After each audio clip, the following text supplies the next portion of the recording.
Hey everyone, continuing with the last data type we need to learn. In this video, we're going to talk about objects. So objects, like arrays, are also lists of elements, but the difference is that objects are not ordered. So in an array, you have elements in a specific order, and you can access them by their indexes. With objects, each of the elements are going to be a key value pair separated by colon. So as you can see in this example, we have an object for an employee.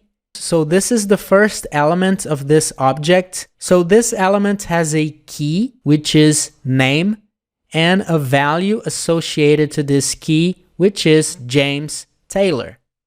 The object's keys are also called properties. So this is the name property, this is the year of birth property, and so on. Now, how can we access each of these values? So let's copy this and create this object. As you can see, we create an object with the curly braces. So arrays are created with braces and objects are created with curly braces. So now that we have this object, let's try to do employee dot length. As you can see, we don't have the length property for objects. We also cannot get any value by trying to use an index like this. This is going to return undefined. So how can we access each of the properties? We just use their names inside braces. So if we want to get the name, we just use name here. Now we can get the employee's name.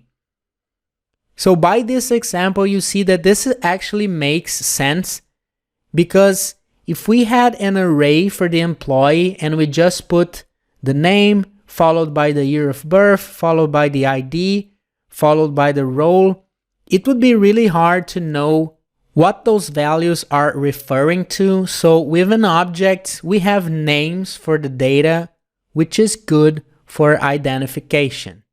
Besides accessing properties like this, we can also use the dot notation, which is very common in JavaScript. So instead of putting braces, we just use a dot and then we type the name of the property without quotation marks. So if we do this, we can get the name. We can also get the ID.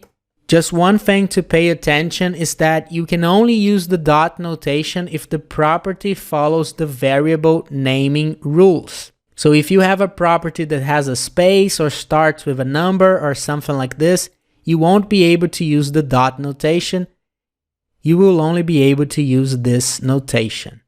So I just put an example here with some odd properties.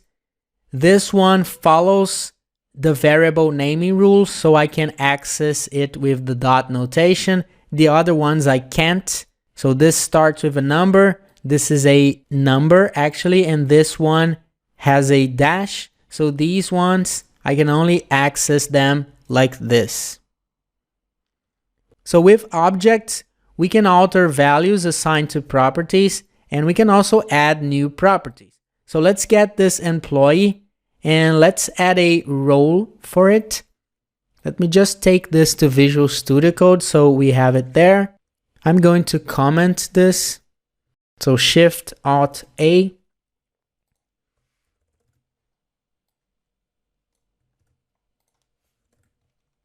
So this is lesson 13 and we are talking about objects. Okay, so I've just created this employee object and now I'm going to change the role. So now this employee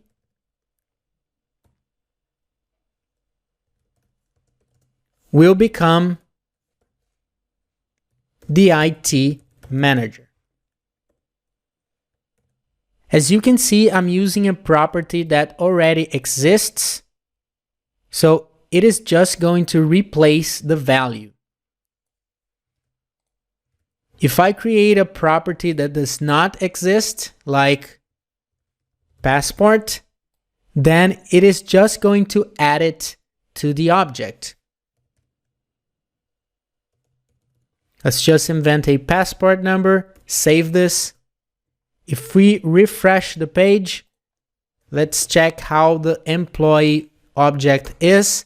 We can see that now our employee is an IT manager and we have the passport number here. As you can see, the passport was the last property to be added, but still it's not at the end, it's not at the beginning, it's in the middle of the object. So object properties, they don't have an order.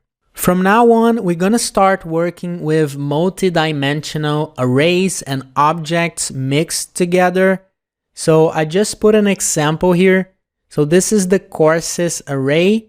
We can see that this is an array because of the braces. So now we have to pay attention at these symbols so we can understand the structure of things. So this is an array, and how many elements do we have in the courses array? If we do courses.length, what are we gonna get? We can see that it has 3 elements. So if we do course.length, we will get 3.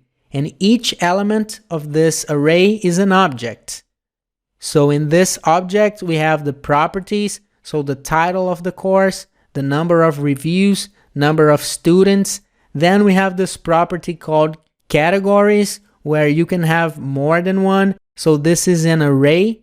So this is the starting point of the work we are going to do with data. This actually looks more like a piece of data that we would have to work on our website.